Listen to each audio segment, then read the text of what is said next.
Хей, хапче в душата тук. Ето как ще направя 2019 най-продуктивната година в живота ми. Всичко започва с това, както го нарича Наполеон Хил, изгарящо желание. В моя случай, според досегашното развитие и статистиките на Social Blade и YouTube, този канал ще достигне 100 000 абоната в рамките на не по-малко 3 години. Което е сравнително бавно и всъщност много приятели познати ме съветваха да обърна канала на английски, защото там сме щели да имаме много повече успех, тъй като 8 милиона българи сме само 0,0001% от населението на света. С други думи, на английски ще имаме не 10 пъти повече, не 100 пъти повече, а точно 1000 пъти повече, по-голяма възможност за повече потенциални зрители. Но за мен това не е важно. Не ме е страх, че каналът се развива бавно. Аз не смятам, че след 3 години ще има 100 000 абоната. Аз имам план. Подробно описана стратегия, която ще споделя с вас, за да я приложите в каквото и да е това, което искате да постигнете. Стъпка по стъпка, този канал ще достигне 100 000 абоната до края на 2019 година. Но по-важно за мен от това да достигне 100 000 абоната този канал е това да достигне правилните хора, тези, които имат нужда от него, тези, които не искат да работят за минималната заплата всеки ден, от 8 до 5 или на 3 смени работа, която просто не харесват. Тези, които искат да се учат и развиват, да гонят целите си и да работят където и каквото си желаят. Тези, които намират ценност в тези видеа и искат да приложат дълго изучаваните от мен съвети, които споделям тук с вас. Или каквото намирате за полезно, за да построите един стабилен и успешен живот, пълен с най-сладките богатства, здраве, връзки, пари, знания, щастие и най-вече емоционална интелигентност и хармония със себе си. Следната стратегия може да приложите във всяка една сфера за постигането на всичко, за което имаме изгарящо желание в живота ни. Тази стратегия е създадена и описана в книгата Think and Grow Rich.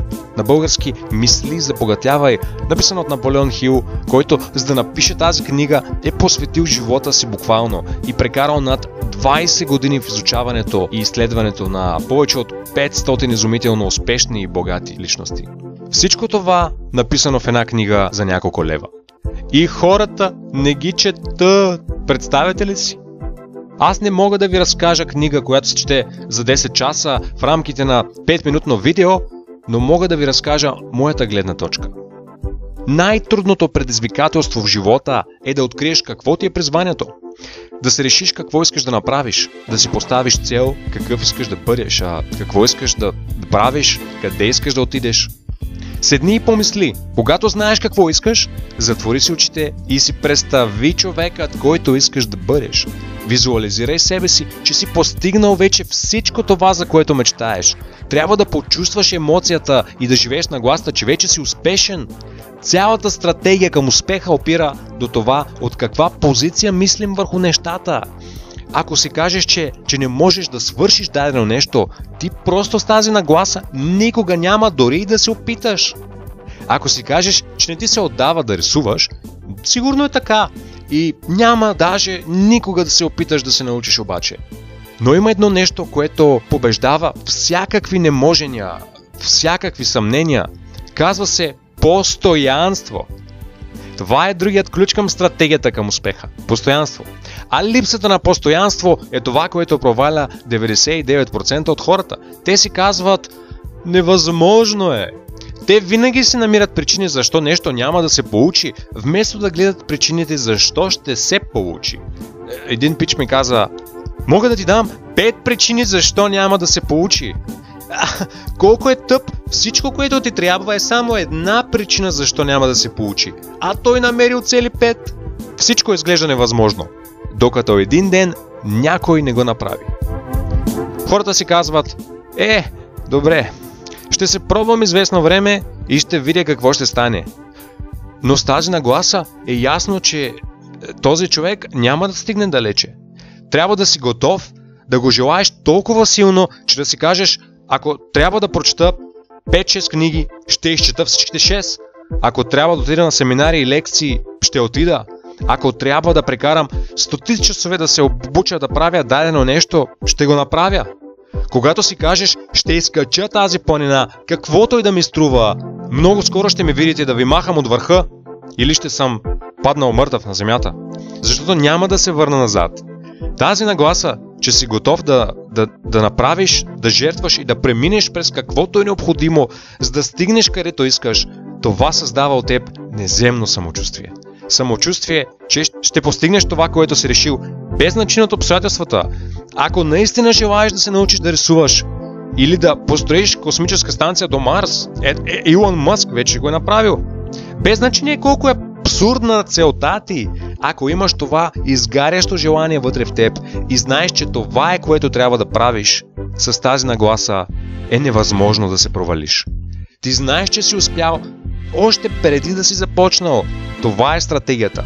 Когато в подсъзнанието си посял семето на успеха, единственото, което остава е да не спираш да го поливаш. Ден след ден, седмица след седмица, месец след месец, когато с желание и постоянство си прекарал стотици часове да се научиш да правиш това, за което имаш изгарящо желание, в един момент си даваш сметка къде си бил преди 2 години и къде си сега. Колкото по-трудна за постигане целта ти, толкова повече умения ще усвоиш до постигането й. Не се притеснявай как ще стигнеш до крайната цел. Това остави на сила по-висше от теб. Твоята задача е да откриеш това, което желаеш.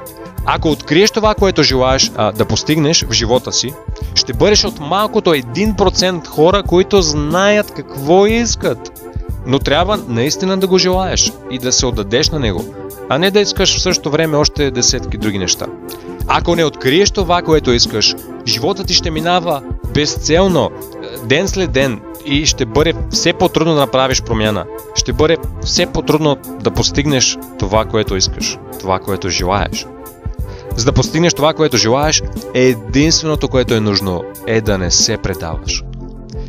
Приятели, работя върху серия от видеа, в които подробно ще опиша как стъпка по стъпка да превърнем всяко изгарящо желание в реалност.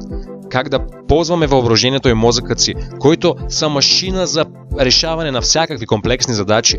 Как да плануваме и да разбием плана си на части. Как да преодолеем препятствия, спънки и емоционални сривове, в които ще изкачат по пътя и още много други. А вие, ако намерихте полза в това видео, може да помогнете, като се абонирате и харесате това видео. Благодаря ви и не забравяйте, че и през новата година единственото, което ви спира, единственото нещо сте вие.